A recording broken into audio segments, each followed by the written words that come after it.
Hi, I'm Raj Kumar, President and Editor-in-Chief of Devex, here in the Devex video studio in our headquarters in Washington, D.C., and joined by a very special guest, Commissioner Kristalina Georgieva, who is here from Brussels, here for the spring meetings of the World Bank, and has stopped and come over to our offices for a few minutes for a conversation. Thank you for being here. Thank you very much for having me and for the good work you do. Thank you so much. So we only have a few minutes with you. I want to dive in deep into a couple of issues. First, I'd love to start on Syria. I follow you on Twitter, as I hope much of our audience does, and I know that you just tweeted out a really fascinating but ultimately quite depressing map of the region. I think we're now up to 2.6 million plus refugees outside of Syria, many more internally displaced. Lebanon, the number's over 1 million. I think some of the Devex reporting, some of the NGOs we've interviewed say that's actually a very low estimate. It's probably much higher. You've been doing this now 4 years in your role. Syria probably figures in largely into your legacy. What is the humanitarian community getting right? What are we getting wrong? What needs to be done in Syria that we can actually control as humanitarian workers? It is the worst humanitarian catastrophe of the last decades. And what the humanitarian community is doing right, including we in the European Union, is to persevere to get as much help as possible inside Syria, despite of the danger, despite of the difficulties. Because, as you said, in addition to the 2.7 million refugees, there are 6.5 million that are displaced inside the country. And they need help daily to be able to survive. Among them are 220,000 people in the so-called besieged areas. No help in, no way out. And we have been persisting to get true assistance to them as well.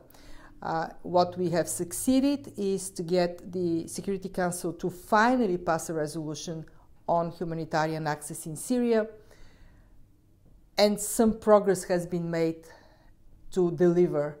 What we are also doing right is not only to help the refugees, which we do, but also to help the local communities in Lebanon, in Jordan, in the Kurdish part of Iraq, in Turkey, so they can withstand the pressure of this flow. I mean, the refugees are not only people who need shelter and food and protection, but they impact the economies of the neighboring countries profoundly.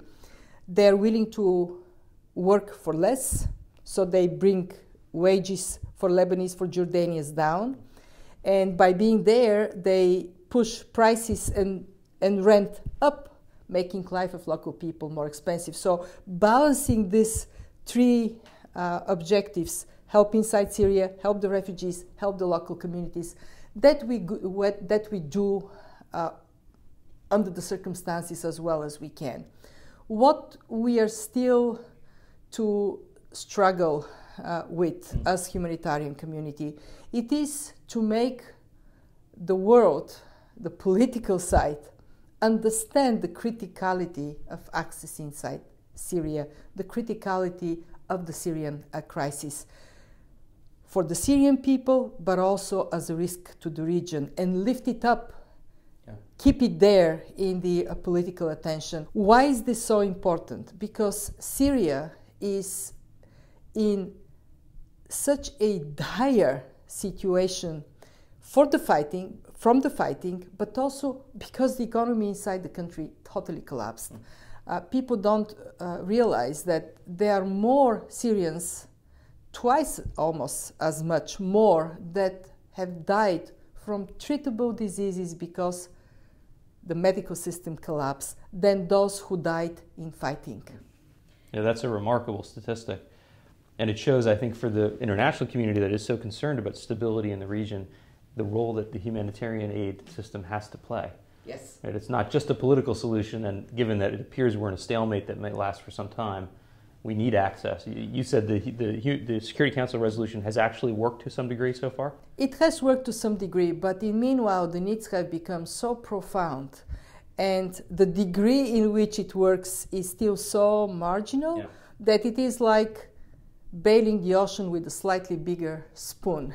We do need a determined follow-up to this resolution to make sure that it is implemented to the fullest. Not with some measures at some point of time in some places, but across the country by all parties of the conflict. And that requires what I'm still worried we are not getting quite right. It requires sustained political attention and engagement by the members of the Security Council, especially the permanent members, by the neighbors of Syria, by the Gulf countries, to pressure the two sides of the conflict so access turns into a permanent feature of life for the humanitarian community, but of course ultimately for the Syrians themselves. And that is not yet the case. And unless it becomes the case, we risk many more to die for the horrible reason of lack of food and lack of medical care. And we risk many more to flee the borders, turning the neighborhood into easy to inflame, with consequences for the region and for the whole world area. Now you're talking a lot about the political system and how the humanitarian community has to push. I'm curious about the humanitarian system itself. So we've got a lot of Devex members who are CEOs of NGOs that are active in that region. What would be your message to them? Is there anything the humanitarian community itself can do internally in terms of the way we work together that might improve our response to these kind of long-term crises like Syria? Coordinate, coordinate, coordinate. It is a very difficult environment, and we have to do everything we can to work as one. But the second aspect of this is stay focused on Syria in a context of many other crises crying for attention. Be able to manage multiple crises at once, and it takes us back to coordinate, coordinate, coordinate.